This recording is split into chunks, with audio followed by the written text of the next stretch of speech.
Hello everyone, welcome back to my channel.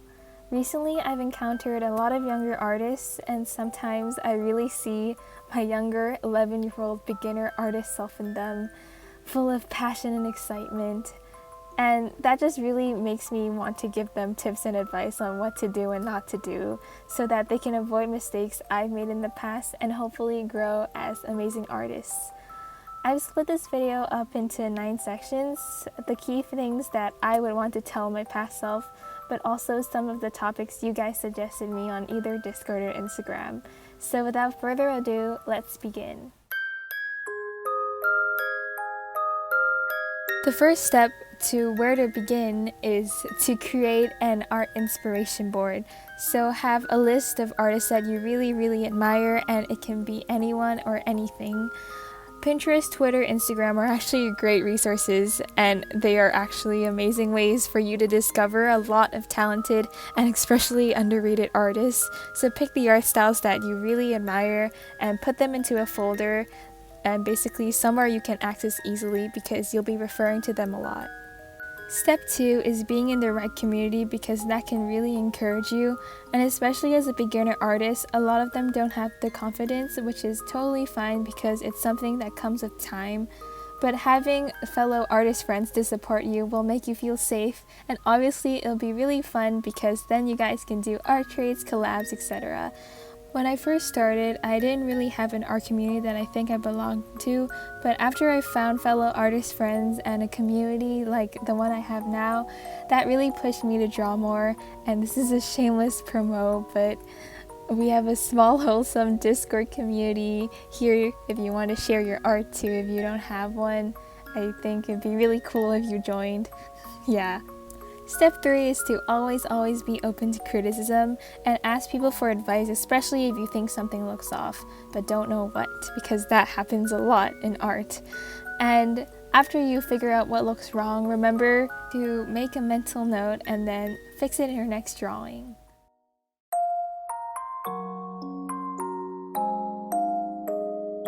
I used to struggle so much with anatomy too, and I always stuck with headshots instead because of it, but that isn't what you should do because you'll never improve if you never draw bodies. So one tip I will give is to use a lot of references. Just Google images, use the mirror, or just take pictures of yourself as a guide, and especially for the hands because that can be really hard. And it's a lot of practice, so it takes a long time to get the hang of anatomy. And also another tip I would give is to practice drawing life figures. Obviously you don't have to draw nude figures, it can be figures with clothes on, but just looking at the form and shapes and just drawing a lot, then your anatomy will improve along with it. One more thing that I would like to give you guys is that there is like an average height dimension thing. So an average adult woman height is around 7.5 heads tall. So as you can see here, it's split up to 7 heads, like the length of 7 heads plus 1/2 of a head. And then obviously this varies with different people, but here is just a small guide to keep in mind. So some of you guys asked me how to do semi-realistic or realistic drawings, but honestly I would just tell everyone to start doing realistic right now, whether you like it or not, whether if you only want to draw anime or not, because this will tremendously improve your art, and I cannot stress on this enough. So now you may be wondering why I'm making everyone do realistic, because if you think about it, everything is based on the real world. So even anime is based on the real world, so it's important that we know how to draw the real world first before we draw anime, if that makes sense. And if I could give one piece of advice to my past 11-year-old self, this would be it, is just to draw a lot of realistic art. Obviously you can still draw anime, but just make sure you have a balance between the two and you are practicing realistic as well. And how to start practicing for realistic is to do a lot of studies. You can just take photos, find photos online, or just draw what's in front of you in real life. And instead of looking at like the symbol, you would look at the shape and form, and that will really help you draw well. Another advice I would give is when you're drawing, especially digitally, it's really easy for you to flip the canvas horizontally so you can see what looks off, and I always use that to figure out what looks off in my drawings as well. For hair, the number one advice I would give is to think of it as sections or blocks instead of thinking it per strand. So as you can see in the example here, the red would be one section, the yellow would be one section, and then the green would be one section. And also one thing to keep in mind is the direction of the hair. So if it's short hair, like you see here, it would go in different directions, like around the scalp. And if it's like long hair, then it usually would flow down because of gravity, if that makes sense.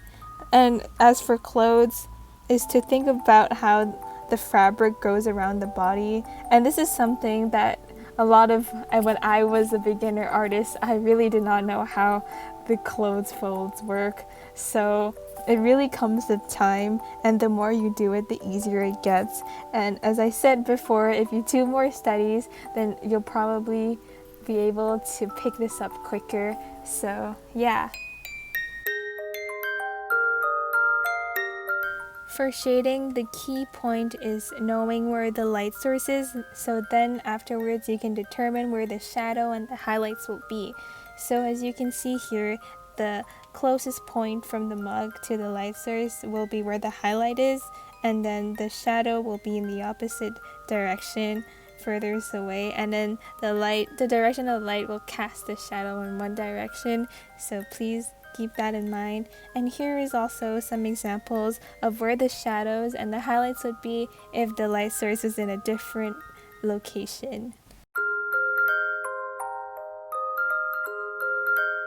For me, I think color is one thing that took a lot of time and experimentation, and it definitely won't come after finishing 2 drawings, and it takes, as I said, a lot of time. So I personally like a lot more saturated colors because for me that really makes my artwork pop out and stand out more.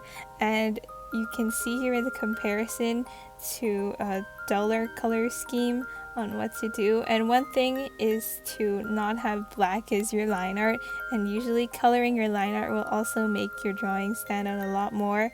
And also just determining if your palette is warm or cold, that can also really affect the overall mood of your artwork.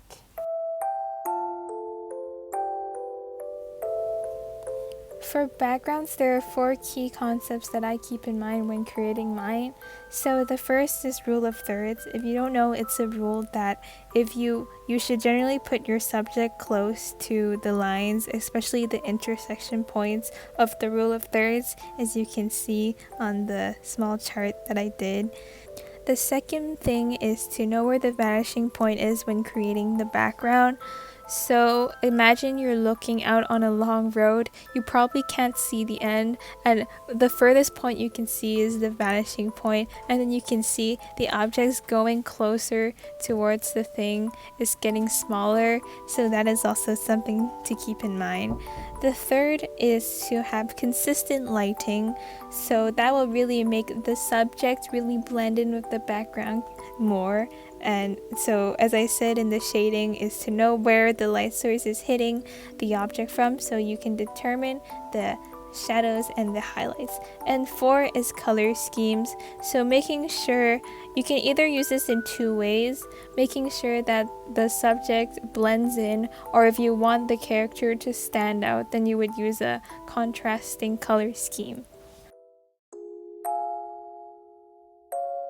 A lot of beginners complain that they don't have an art style, or they don't have a consistent art style, or they have too many art styles, but I don't think these are necessarily bad things, because if you have multiple art styles, that just shows that you're willing to experiment and you're willing to try something new.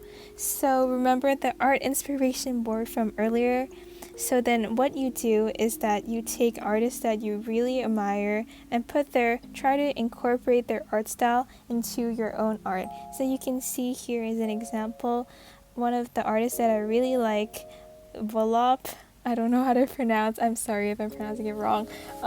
I would take their art style and then I would just incorporate it to my own version, so you can see then I created this new art style, and you would always use them as a reference. So that's why I said earlier that you should be able to access this art inspiration board really easily, so you can always go back to it. And another thing is that you can take multiple artists and incorporate it to your own art. So for example, I like how this artist draw eyes, so I put that in my art. I like how this artist colors, I would put that in my art. And it's just, your art style would become the amalgamated form of all these art styles combined.